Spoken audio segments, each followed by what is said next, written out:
chased by the deep state, fighting for independence, thinking about revolution, looking for alternative solutions. The enemies of the deep state will tell you what others even don't dare to think. Manuel Ochsenreiter and Mateusz Piskorkski. Hello. Welcome to a very special podcast.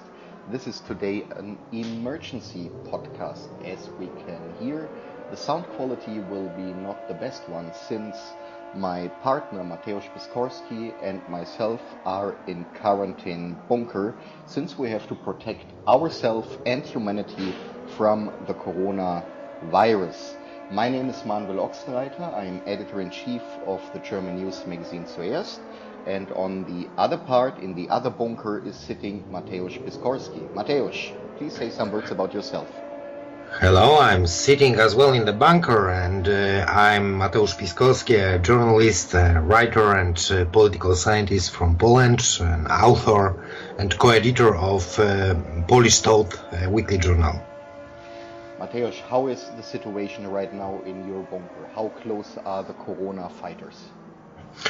Well, for the moment being, I'm just hearing some blasts when it comes to the information blasts in the internet. So for the moment being, we are under siege of different information of what some call it information warfare, yes? But we are doing our best to select the information which is more or less reliable. The journalist infantry will not give up until they come to our bunker doors. I am totally convinced by that. So how is the situation there? So I'm sitting here with a flickering gas lamp. I was reassembling a little bit old radio station that so we can speak now. One might hear it, that I sound a little bit like sitting in a bucket. But it is better than nothing, so we can keep the conversation and the communication over thousands of kilometers from bunker to bunker, what is quite the most important thing in such very, very hard times we live in. And I hear again the sirens of the corona bombers, but I don't think they will come close. We have 2 meters of steel beton above us.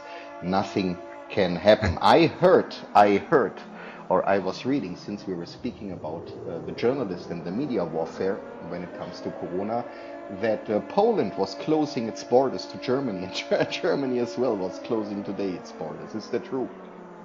Well, I guess that everyone has closed his borders now in Europe.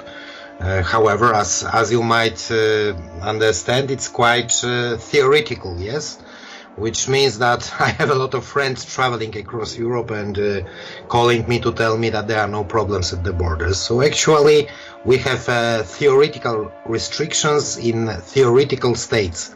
As we all know, we live in a world without borders, which is a quite good environment for the corona and all other viruses all around. This is the irony of our times, that in these times today as well, the German hardcore right-winger and the German hardcore liberal can ask you as a Polish the same question: which borders? Yeah, that's true. So you can pass all European Union from Estonia to Portugal without being stopped, I guess. At least for the moment being, because I had reports from different borders of European Union countries. So the so-called world without borders, the so-called open society, and the so-called, let's say, liberal state of mind is, I guess, giving its results. The result is coronavirus. That sounds and it's spread. That sounds so hard that I would, before we go into that kind of serious topics, I would like to start with the service part for our listeners. I think a huge part of our listeners are right now as well in quarantine, since it catches more and more people on the European continent. What do we need in our corona quarantine bunker? I think we would need instant coffee instant coffee without sugar and milk like we are used in the military, right? Yeah, true. If we don't have any kind of Arabic, for instance, Syrian coffee, which would be the best one, yes, to wake you up, then instant would be enough. The gas masks from old Soviet magazines, which are still there in eastern part of Germany and Poland, would also be something quite needed now. Yes, so let's collect the old military equipment. Thank and God. Thank yes, God. and Thank God. well, what kind of weapon would you suggest? Well, I am here with a Swiss magic knife, and I think this is now really a generation problem. All the elder listeners of our program will have seen MacGyver, and I think that MacGyver is today one of the most important video or DVDs you need in your bunker, because with MacGyver knowledge you can do literally anything. I have to admit, I was putting up here my broadcasting station just to talk to you with only a Swiss knife and a tape.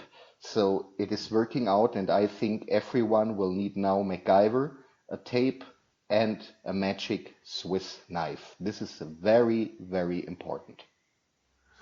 Yeah, that's true, and perhaps something to read. But before we talk about reading, I would like to recommend some more things, at least for some people. For instance, for smokers. As far as I know, Manuel, you are still smoking, yes? From time to time. For the audience under 18, I stopped smoking because it is not good for the health. And please stop smoking. It is not good. Of course. It will cause Of course. terrible problems when you're older. Let me read you a short quotation. I have a scientific article opened called Clinical Characteristics of 140 Patients Infected with SARS-CoV-2 in Wuhan, China. Published by Wuhan University, by several professors from there, in a journal called Epidemiology and Genetics. And they claim, can you imagine that the smokers were the smallest group of victims of coronavirus?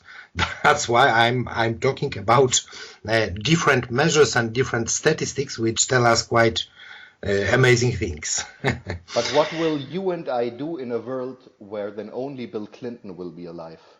Yes, that's true. So, besides that, you can get something to read. Mhm. And as we are all thinking about different kinds of epidemias, pandemias, and so on, I would recommend some books on that.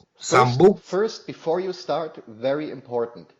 Any book that is really, really important for any of our listeners. Listen, guys, even if you think you are talented, anything is better than starting writing poems yourself. Read anything, but don't write poems yourself. That's for sure. So please, Yes. now we wait for your recommendation. But that was a very, very important service advice, because writing poems yourself, you risk your life after you survived the corona attack by your friend. Yes, that's true. So, in 2011, there was an interesting book by a Russian author, a relatively young writer, Jana Wagner. She is partly of Czech origin, partly perhaps of German origin as well, concerning the name. Anyway, the book has been translated to several languages, including English, German as well, and the book was called Pandemia. On the base of this book, there was a quite interesting movie, a serial movie made in Russia last year, also called Pandemia as well. And when it comes to the contents of this book, well, you would be really shocked because, let's say, first chapters of this novel have been already realized in our reality, yes? The next chapters seem to be far more tragic, which means that the whole book tells about Moscow. about Moscow, which is falling a victim to an unknown virus. The city is being closed. The people are organizing protests. People are trying to get out of the city. People are trying to, let's say, also rob and steal, because there are different gangs formed in different areas of the huge Moscow metropolitan area. So there's a lot to think about. What would happen hypothetically if the so-called coronavirus would go further. The main heroes of this book are trying to get out from the Moscow area, somewhere to Karelia, to find a silent and quiet place to survive the whole pandemic. And anyway, there are a lot of sociological, let's say, remarks in this book, because you can find out, for instance, that in times of such hardships, people are willing and ready to organize on the very, very local level, that in the times of pandemic, there is a huge probability that the state itself will fail with its basic duties, which means that people and the local communities, first and foremost, are even forced, let's say, to organize themselves and to create a kind of alternative social order. And this is quite important, because the whole book actually shows what would be the social and political results of a pandemic, of a possible pandemic. This would be a completely new world. Actually, our I think most authoritative scholar for me and for you, Professor Alexander Dugin, also quoted this book and noticed that there are some new ideas for a social order within it. So recommendation for everyone, let's take a look at this book in different languages. As I have told, it has been translated to English as well, and find out what a pandemic could lead to when it comes to the state structure and the social structures we have now. It would be a perfect description for a complete end, an end complete of the bourgeois world we know for the moment being. That sounds already shocking realistic if we look to the events in Germany, especially within the last days, where we have already the core of such developments. I don't know if it is internationally known, but we had, for example, lootings from a children's cancer station in a hospital, where they looted, or some people looted from their disinfection material for themselves.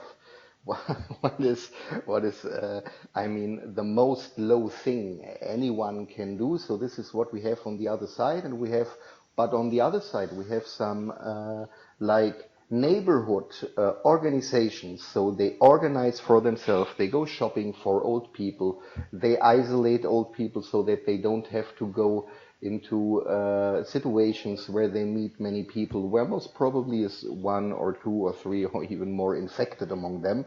So we have on the one side a kind of community spirit, which is coming out now by this pandemic, but on the other side we have this total barbarian behavior of other people when it comes to stealing, looting. We have fights in supermarket about toilet paper and pasta. Yeah, that's quite natural, and we have another phenomena worldwide. It is a phenomena of let's say bankruptcy of the state structures. The state structures are no more longer capable of organizing and fulfilling their ordinary duties. I have a very interesting tweet. Let me quote the tweet of Salt Lake City Police Department from United States, Utah. It sounds like that. Due to the confirmed case of COVID-19 from community spread, the Salt Lake City Police Department is asking all criminal activities behavior to cease until further notice. We appreciate your anticipated cooperation in halting crime. Thank criminals in advance.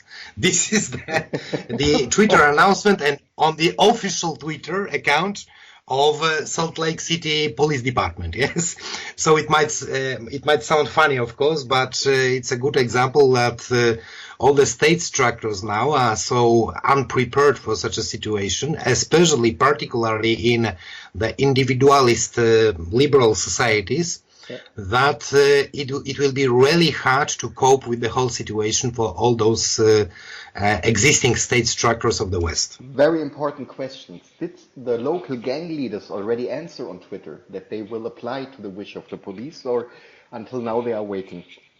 Well, I guess that until now they are waiting, or they are preparing an official statement. I guess. press conference in the Four Seasons. Yes, or perhaps they'll be ready to negotiate with the police president. Yes, that's right. and shake hands. But I mean, what we are really now making fun about is really a serious problem, because I think what we see with this pandemia, not the pandemia itself, but with the reactions, is how different societies react in a different way on such a threat. I'm sure you remember very well the days in January when the coronavirus became viral in Wuhan in China, and China did an immediate lockdown on Wuhan. Wuhan was locked from outside. They were putting all the medical personnel from all the Chinese provinces there. They were doing draconic measures. They were giving immediately to the people the order to stay at home, to go in quarantine. And I remember very well that the whole Western media was either making fun about these measures or calling China an evil dictatorship, which is abusing a pandemia to show its claws, to show its arms and its possibilities. We are now in a situation in Europe. We have a lockdown in Italy since several days. We have a total chaotic situation right now in Germany. From outside where I am, when I read the news about Germany, it looks like that every single mayor somehow is doing his own concepts, his own programs against Corona. We see a liberal society which is so liberal that they are not anymore used to get a strict order and to follow that order, so that everyone somehow has to do something to show activity. We have a health minister with Jens Spahn who is contradicting his own words almost every day. Then he's a travel warning, then there is no danger, then no events with more than 1,000 people. So for 80 million German people, at least, I can say they must be totally confused and totally insecure.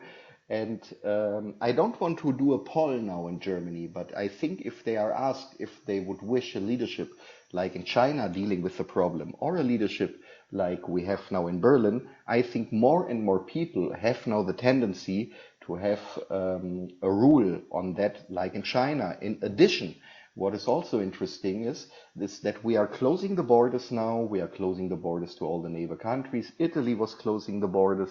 Poland is closing the borders.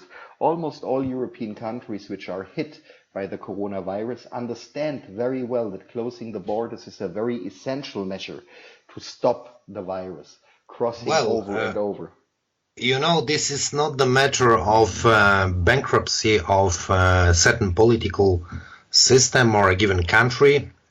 This is the matter of bankruptcy and incapability of all liberal regimes, existing liberal Western regimes, in times of extraordinary situations, be it war, be it virus, pandemic, or whatsoever. Anyway, the institutions of a liberal society are completely not prepared for such a situation.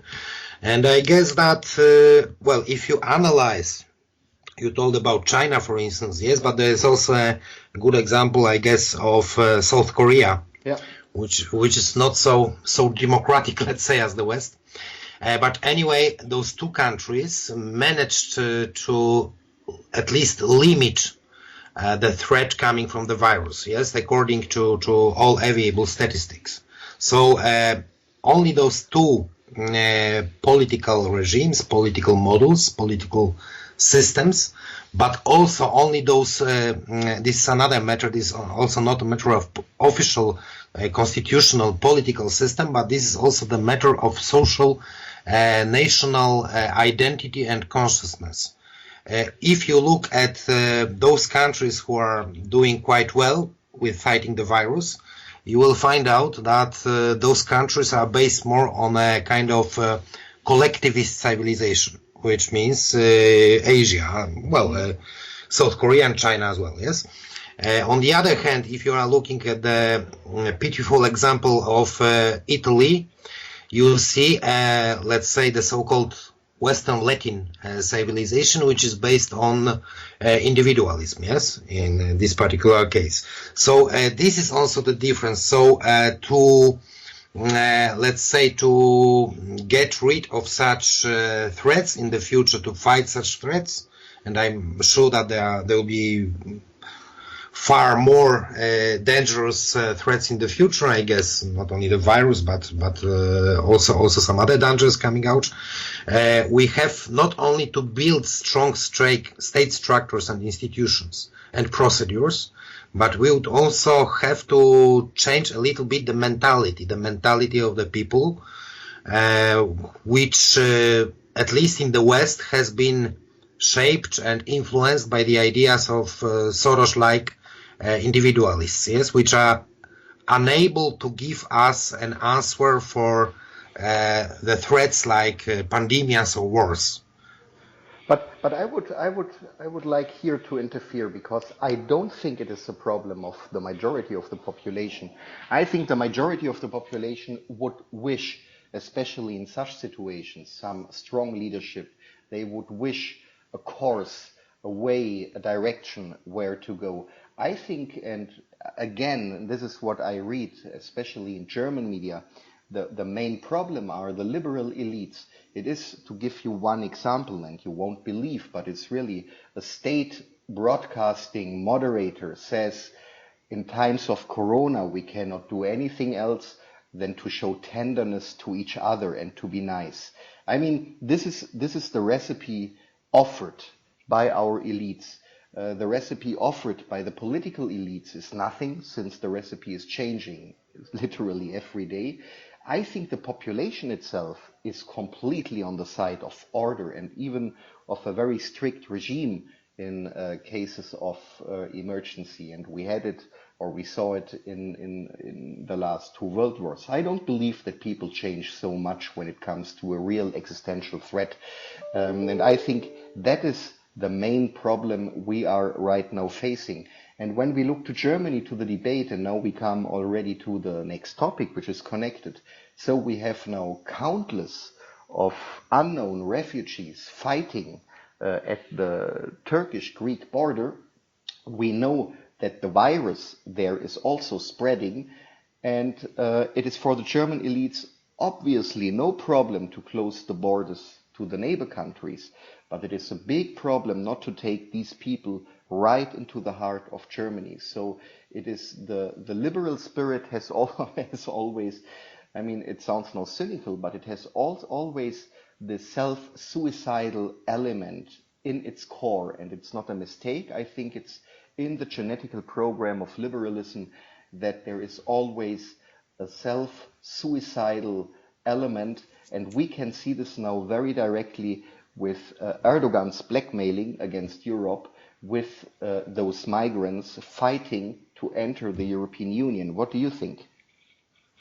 Well, it is a planned action, as you know. I guess that now, at least those who read alternative non-mainstream media perfectly realize that the whole action by Turkey, by Erdogan, is an action coordinated, some say by special forces, some say that by the army, by the Turkish army, and it's a kind of another gift for Europe, another part of blackmailing European countries.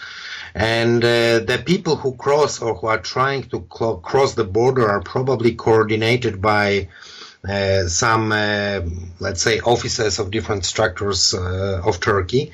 The people who are now storming and trying to come to the territory of Greece and then to other European Union countries, particularly Germany, I fear, are, well, I guess that from the point of view of the virus also, I doubt that the Erdogan regime and the people there were checking them for coronavirus, which means that this might be another threat. And I guess that concerning the humanitarian conditions in Turkey when it comes to the so-called refugee camps, actually, it's very important to stress that according to the existing data, only about 20, if I'm not mistaken, % of so-called refugees come from Syria, and the rest are from Pakistan, Bangladesh, several countries of Asia, as well as some North African countries. So this is not the matter of poor Syrian refugees there. But anyway, I guess that this might be another threat also from the point of view of coronavirus. And now look, in the times when we are closing all other borders, for instance, I guess that Greece will also have to close its borders with its northern neighbors. The European Union countries, not only Greece, but all of them, will not be capable of stopping this another huge wave of immigrants, because they are now unable to cope with the coronavirus crisis, yes? So in this particular moment, we can expect that more and more people from there will come to Europe, posing not only a, let's say, biological threat, which means the virus, spreading the virus, but also posing a possible terrorist threat, criminal threat, particularly in those times, as we told before, the state is weaker and weaker now. And in the times of a weak liberal state, they will use this opportunity, they will use this window, let's say, to come in and, well, to continue or to develop their criminal and perhaps also terrorist activities here inside Europe. And while we speak about that window, another window is slowly and slightly opening, and you mentioned totally correctly the terrorist danger. While we speak about Turkey, Greece, and Corona, we started totally forgetting about the battleground in Libya, where since the Berlin Conference in January, the whole world mainstream journalist elite acts like if there is a peace now. And that is not the case. So we have in Libya still the same war, we have still the same front lines, we have in Libya two war leaders, from which one, Mr. Fayez al-Sarraj, is, well, officially recognized by the United Nations, but he is, well, maybe not more than the mayor of Tripolis right now. And we have on the other side General Khalifa Haftar, who is controlling the vast majority of the landmass of the Libyan country.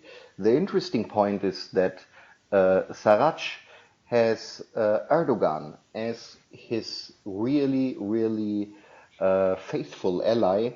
We know by media reports, and we know by a lot of other reports, by witness reports, that Turkey is since months doing nothing else than reinforcing the forces of Mr. Sarraj in Tripolis.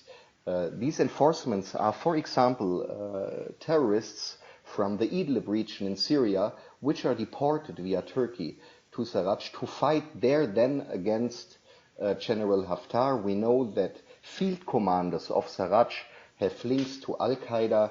We know that Sarraj, who is under control of the so-called Libyan Coast Guard, is the one who is keeping the coast open.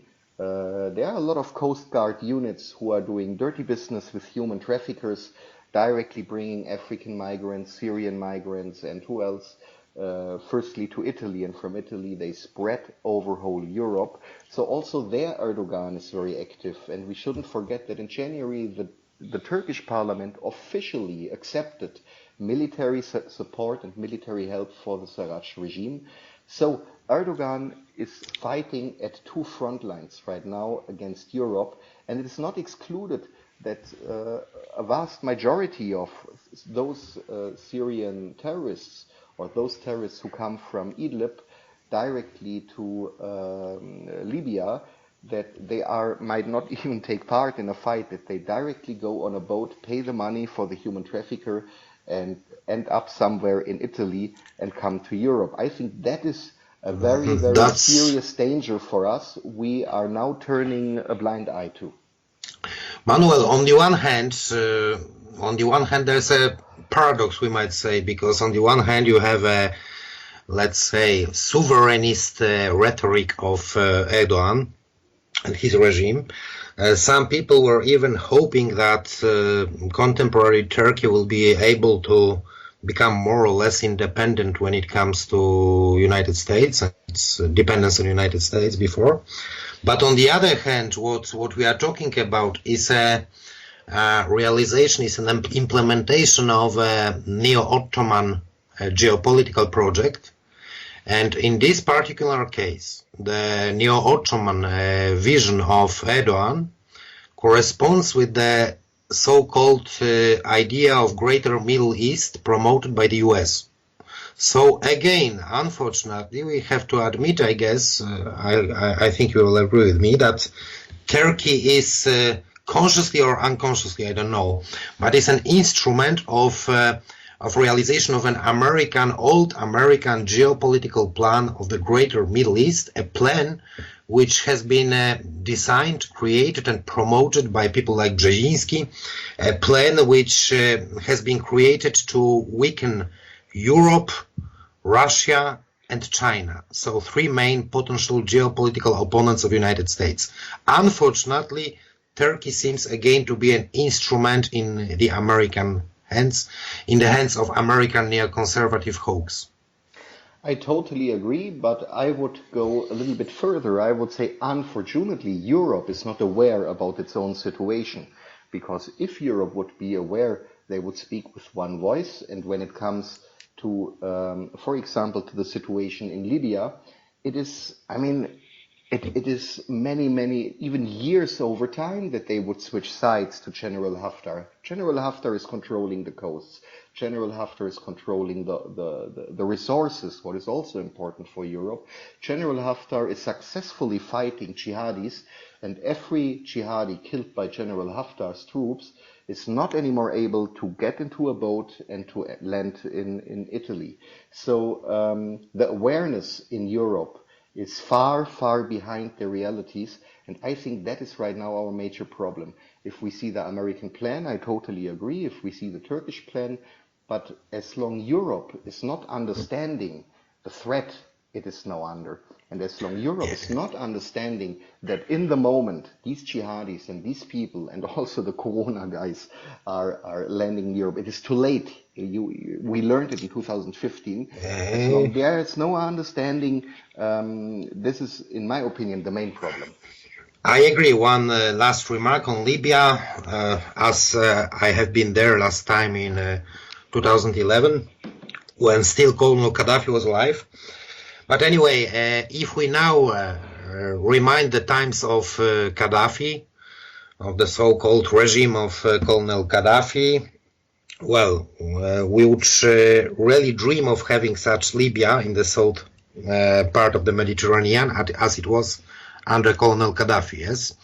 A country which was relatively quiet, which was effectively fighting all terrorist organizations there and so on. And when it comes to contemporary times, I think that I'm not mistaken, and correct me if I'm wrong, but as far as I remember, all those, let's say, organizations who were supportive for Gaddafi in 2011 now support Marshal Khalifa Haftar. That's the case, and, yes, and that's why I think that it's even more worthy to think here in Europe when it comes to European governments, but also when it comes to different political parties and societies, with whom to cooperate in Libya. And for the moment being, probably the biggest number of different political movements, parties in Libya, I mean those who are for stabilization and peace there, are supporting Haftar. That's why Europe should start an official dialogue with Khalifa Haftar. I absolutely agree. And unfortunately, we are already at the end of our podcast. So we need to load now our batteries on our cycles. I think we should do that. Yes, we still hope to hear you soon from our bunkers, and prepare for a long quarantine in your bunkers. I hope that the advice we might have given to you will be useful. I will respect all your advices as usual. Thank you so much for your time. It was a pleasure Thank you. to talk to you again, and I look forward to talk to you again from bunker to bunker. Let's hear you and our listeners very soon. Okay, bye-bye. Bye. This program was presented to you by Manuel Ochsenreiter and Mateusz Piskorkski, the hottest dissident who won't violate any time the global rules against racism, extremism, or any other bad isms.